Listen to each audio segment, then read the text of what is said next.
Hey guys, welcome back to Buzzer to Buzzer.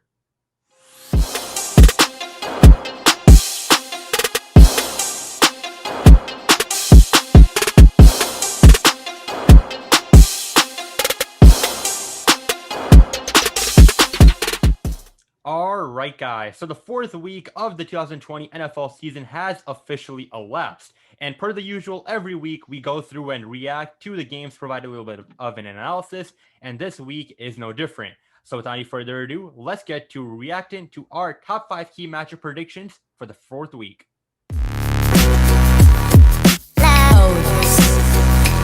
All right, guys. The first game which we are going to be starting off with and reacting to is going to be the one between the Los Angeles Chargers and the Tampa Bay Buccaneers, in which the Tampa Bay Buccaneers, led by Tom Brady's impeccable 5 touchdown performance, nearly 400 throwing yards, they won 38-31. Now, guys, all of us did indeed have the Buccaneers winning, but throughout that first half, it was looking a bit scary with TB12 being down 24-14, leading a great comeback throughout the third and fourth. What are our general thoughts about this game? You know, I think B was wrong. He called Tom Brady washed from the start.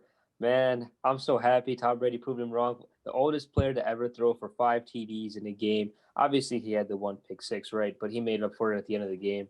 Also, one more note: Justin Herbert's a really good quarterback. He's looking really, really good. yeah, like you said, Ari, and Tom Brady had an insane performance. The first quarter, I didn't really think that he was going to do that well. I was like, this man is kind of like done in this league. But I was like, oh, damn, like after those 5 TDs, like he proved me wrong. And especially against the Chargers defense, like that's a great thing to do against that good of a defense. But like you said, and I think like the highlight or what you have to watch out for in the future is the way Justin Herbert played.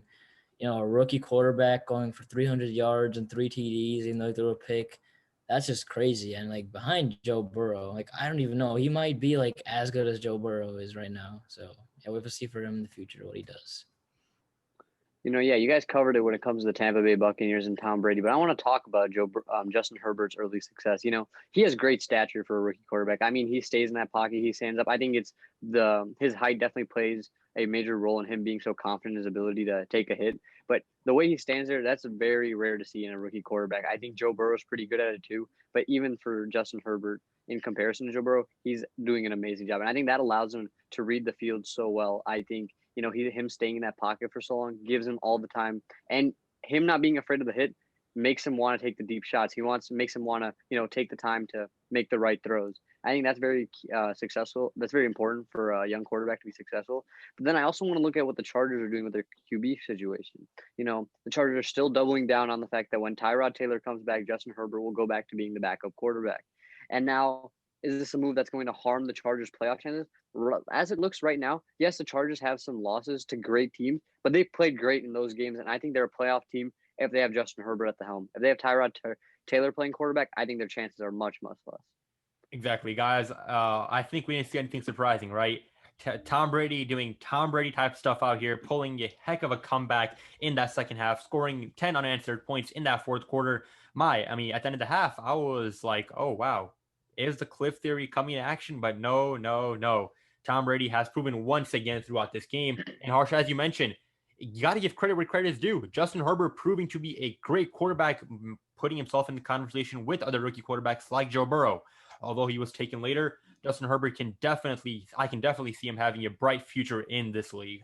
All right, guys. Now let's move on to our second key matchup, which we predicted, that being between our hometown team, the Chicago Bears, and the Indianapolis Colts. Now, guys, if you've not already checked out our deep, in-depth analysis with the Bear Down crew, that'll be in the top right as a card where we analyze this game. But, guys, despite our analysis, our hopeful predictions, the Colts did end up beating the Bears 19-11, in which the Bears, this was their first real test against a real defense compared to the first 3 games they played. Now, guys, all of us did have the Bears winning, but unfortunately, looks like that first game with Nick Foles as a center did not go as planned. Our thoughts? So I also did pick the Bears, and this was their first test, as we said in the Bear Down podcast. But Cole's defense, like they're just an insane defense. Like I'm not even gonna lie, everything about that team, other than their QB, like just works. For Philip Rivers, like I'm gonna be honest, he's not like the greatest right now. He's on his prime, obviously, but just their O-line, their defense is crazy. And like the Bears offense wasn't really a match. Like their offense has always been inconsistent, like underperforming, not performing in like the first quarter or second quarter at all. And they get some like garbage time points at the end of the game. Like, yeah, and like it's just not a great performance. But you can't judge Nick Foles just off this one performance. We'll see how he does in the future. The reason the Bears lost this game is because of their lack of running game, I think. Over the offseason, right, Matt Nagy brought in Bill Lazor, who's respected for his running game of coaching. And obviously that move hasn't worked out. We haven't run the ball. The Bears are, in fact, the only team in the NFL that don't have a rushing touchdown. Can you imagine that? Like, in order to set up Nick Foles for success, we need to build off the play action pass. And the only way to build off play action is to actually have a running game. Matt Nagy didn't particularly call a pretty good game, but I think the fault here is on the Bears' offensive line and running game. But you talk about Philip Rivers not being in his prime. You know what he is in the prime though for? His trash talking. I mean, his trash talk that whole game was on point. He was calling out Roquan Smith, I think specifically when he said 2-8 turned the corner on you. I think that's the prime Philip Rivers I want to see on the field. But moving past that, yeah, definitely the O-line was a major problem for the Bears this game. They couldn't get the run game going, and when you can't get the run game going, the play action is not a threat at all. They're not scared of the run, so they're not going to be worried about the run. And so I think the Bears definitely need to improve their O-line play. It was spotty at best, and I think that's a major focus going into this short week against Tampa Bay. Exactly. And, we saw something which we mentioned last week, that being the Colts' amazing defense. There's a reason why they're ranked number 1 defense in the league. We saw on display throughout the first 3 quarters, just holding us to a field goal until, like you mentioned, in that fourth quarter, some garbage time points being able to come on the board. But also, I want to draw attention to one thing. A lot of talk over the past week has arisen that, get afraid, Nick Foles didn't have the stellar week. But it's a bit too early. I think we can all agree to put the emergency button. I mean, respectively, we did give Mr. Trubisky 2 whole seasons to get ready. And I feel like although Nick Foles does not deserve 2 whole seasons considering his resume coming into the Bears job, I feel like a couple of games is a safe number of games to allot the man. I mean, he did throw for nearly 250 yards. That 1 touchdown, debatable whether we should really count it. And then that 1 pick as well. I feel like it's just about time. This was the first game Nick Foles getting ready as a starter, and hopefully we can start seeing him rolling the ball down the field against the Bucs. All right, guys. Now let's move on to our third predicted game, that being between the Kansas City Chiefs against the New England Patriots. Now, guys, one of the main things which were all hoping for this game was that duel between Patrick Mahomes and Cam Newton. However, due to the COVID-19 pandemic essentially spreading out throughout the league, we talked about the Titans, and now it even did affect Cam Newton, the quarterback of the Patriots, leading to Jarrett Stidham and some other quarterback coming in as well for the Patriots, in which the Chiefs just rolled over them, winning 26-10. Now, guys, although the quarterback situation with the Patriots did affect our predictions initially, let's just talk about our general thoughts for this game. My one takeaway from this game is that Bill Belichick is an absolute genius when it comes to figuring out good QBs or great QBs. Patrick Mahomes was extremely limited yesterday. And, they put up 26 points, but in reality, they only really put up 19. They got that 1 pick 6 off Julian Edelman's hands. And I think if you have Cam Newton, I think it's a safe bet to say the Patriots score more than 19 points. And I think with Cam Newton, it definitely is. I think the Patriots have a good shot of winning that game yesterday. But regardless, Patriots defense played really well. I really wish they had Cam Newton. They would have been a really good game. But yeah, kudos to Andy Reid for calling a good game.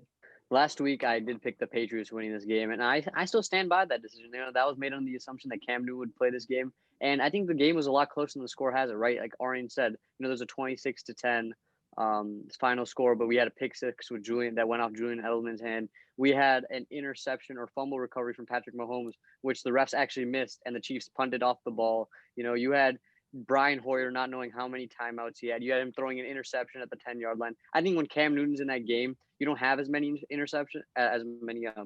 miscues, and I think it's a much closer game, and I definitely think it's a winnable game for the New England Patriots. Yeah, definitely. I think a lot of people are underestimating the Patriots defense this year, and they're not as good as they were last year or something like that. I'm not really sure what they say, but the Patriots defense is one of the elite defenses in the league. And if they can lock up a quarterback like Patrick Mahomes, then I think the rest of the league should kind of be scared of what they can do.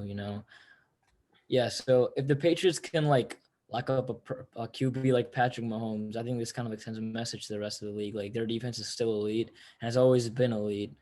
So and also like Arian and Harsh both said, if the Patriots had Cam Newton yesterday, maybe it would have been a different story. But who knows if next time they face each other, like what will happen. Exactly, guys. For sure, the game would have been a different landscape if Cam Newton was in the driver's seat. But also give credit where credit's due. Patrick Mahomes once again having an amazing performance, a bit subpar compared to his other performances, especially that one last week. He threw for 236 yards, getting 2 touchdowns in there as well. But give credit to the Patriots quarterbacks. Sure, they threw for some picks, Brian Hoyer and Jarek Stidham, but stepping up when it mattered. Although, sure, like Harsh, mentioned, the scoreboard tells a bit of a different story. They were indeed close, and it was a heck of a game played by their defense. And now the Chiefs have become the first team in NFL history to start off 4 seasons in a row 4-0. All right, guys. Now let's move on to our 4th game, and arguably one of the most exciting games to watch this week, that being between the Cleveland Browns and the Dallas Cowboys. Now, guys, the Browns did end up winning 49-38 in a heck of a game, and Arian was indeed the only one who had faith in his Baker Mayfield. So, Arian, how about you get us started with your thoughts for this game? Just believe the hype. Believe the hype. What did I say about the Browns? You see, man, I mean, all y'all threw away Baker Mayfield. Just come on. The Browns have a great running game. They have a great receivers. They have Austin Hooper at tight end. They actually have a head coach for the first time in a long time now. Baker Mayfield's job is to be like Jimmy Garoppolo, right? Just hand the ball off and throw when necessary. They put up 49 points easily. Yeah, the Browns did amazing against the Cowboys. It's a crazy high scoring game. It was against the Cowboys defense, which is honestly a really bad defense. But disregarding that, OBJ, like he is proving himself this year. I don't even know how he's doing this well. He's proving that like, he's not washed. He's not overrated. He's on a bad team. Baker Mayfield's finding the connection with him. So is Jarvis Landry. So are the running backs, Kareem Hunt. Nick Chubb actually got injured. We'll see how he does in the future or like how long the injury will take. But the Cowboys too, every single week it's always a high scoring game, some sort of comeback. Like they're like trying to get a comeback every single game. They just can't keep a lead. They can't ever like be on top for once. And even though Dak is like playing out of his mind right now, it's still not enough every week. And like they need to change something. Their defense needs to get better. Otherwise, they're just gonna get like absolutely murdered on by every team on offense. I think at this point in the season, you have to understand that you can never buy the Cowboys regardless of what their team looks on paper. If you look at their defense right now before the beginning of the season, you see a defense that should be at least in the top half of the league.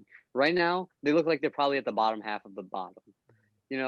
So I would like to say that the Dallas Cowboys, they're wasting an elite offense right now with the receivers, running backs, and Dak Prescott. And especially the O-line. The O-line play has actually been fantastic for the Dallas Cowboys. They really need to step it up on the defensive side of the ball. Otherwise, this will be one of the greatest wastes of offensive potential I've ever seen. Exactly. And speaking of that offensive potential, Dak once again having a heck of a game, throwing for 502 yards, 4 touchdowns as well. I mean, man, this guy, Jerry Jones, can you hear this man? Can you hear this guy's talk on the field? I feel like this game and throughout the past 4 games, despite the record of 1-3 for the Cowboys, Dak Prescott is locking up a contract. But give the credit where the credit is due. Baker Mayfield coming up big in this game. And also, OBJ, he was, I think it's safe to say, below the radar last year for the Browns, having what seems like a breakout season once again, reminding us of those New York Giants days for Odell Beckham Jr. Do I think he can keep this up consistently? That's questionable. But did he have a heck of a game? 100%. All right, guys, and now let's go towards our final game, which we predicted, that being between the Las Vegas Raiders and the Buffalo Bills. Now, guys, the Bills did end up winning 30-23 with pretty good performances from Josh Allen and Derek Carr, both quarterbacks thrown for 2 touchdowns. But the main story of the game was that the Raiders could not get their running game going. Unlike the Bills, who did get that running game going with Devin Singletary, we saw them come out on top. And now, guys, I did have the Raiders winning this game, and you guys had the Bills. Tough loss for the Raiders. Our thoughts? The Raiders, like the Cardinals, I think, I think they're an overrated team. I kind of like judge them too quickly. They just can't utilize their run game. Josh Jacobs, easily like in my opinion a top 10 running back. They're just not utilizing him, and like he's not getting the yards. He's not like performing. The only reason why the Raiders are staying like where they are or scoring how they are is because of their tight end Darren Waller, in my opinion. Josh Allen put a performance like he usually does. In fact, maybe a little bit worse than what he's been doing the past 3 games. But the Raiders just need to have something going for them. They need to improve on the run game, obviously. Derek Carr also needs to be a little bit more consistent like he was the first game. But Josh Allen just has to keep this up. That's all I got to say about the Bills in terms of this game. Josh Allen's 2020 start is reminiscent of Patrick Mahomes' 2018 start, just kind of out of nowhere, right? No one expected this from Josh Allen. He's obviously in MVP contention right now with Russell Wilson and Aaron Rodgers. He's right up there. But I want to talk about the Bills' defense, right? To shut down Josh Jacobs the way you did, to shut down their receivers the way you did, to get as many hits on the quarterback as you did. Like, their defense is really showing up, and they're playing really good complementary football. And I think they're going to make a deep playoff run this year. I wouldn't say nobody saw it coming. When we were predicting the NFL awards this year, I did say Josh Allen was going to win Offensive Player of the Year, which he can win MVP and win Offensive Player of the Year. Right, I didn't pick MVP, but he definitely is looking like the Offensive Player of the Year right now. In the argument, you have Russell Wilson amongst others. But regardless, I want to go back to the Raiders. Raiders have been a topic of interest for me for the past 4 weeks. I can't get a read on them. Are they a top 10 team? Are they a bottom 10 team? I think they're 16 or 17 after looking at this. They're not amazing. They're not horrible. They're right in the middle, and you don't know what to expect from them every week. That makes them a fun team to watch, but also painful because they have so much potential, and a lot of it gets wasted on half the weeks they play. It's going to be interesting to see how they go forward with the rest of the season. All right, guys, it's a bit analogous to, say a relationship in which one person is sending mixed signals. The Raiders, they're sending a bunch of mixed signals. That's funny that analogy is, guys. It's true. We saw them against that Saints team having a pretty big win. I would say that's a statement win. But against the Bills and last week as well, then it's been mixed. You can't get a read, just like Harsh mentioned. And I feel like you got to get back to that run game. Joshua Jacobs, you have to be a top 5 or 10 running back in this league. You can't have 15 carries and just go for 48 yards, having no touchdowns. I feel like although it's hard to say where and exactly the Bills are in the NFL right now, I feel like if they can get that run game going with the combination of Derek Carr, who's proven he's reliable, consistent in these first 4 games, the Raiders can start to have some success. All right, guys. Boy, was it a great week of the 4th week of the 2020 NFL season. We love providing these updates and would really appreciate if you guys smash that like button. Please hit that subscribe button, guys, and comment down below your main takeaways from this week's games. And are you excited for any games upcoming this week?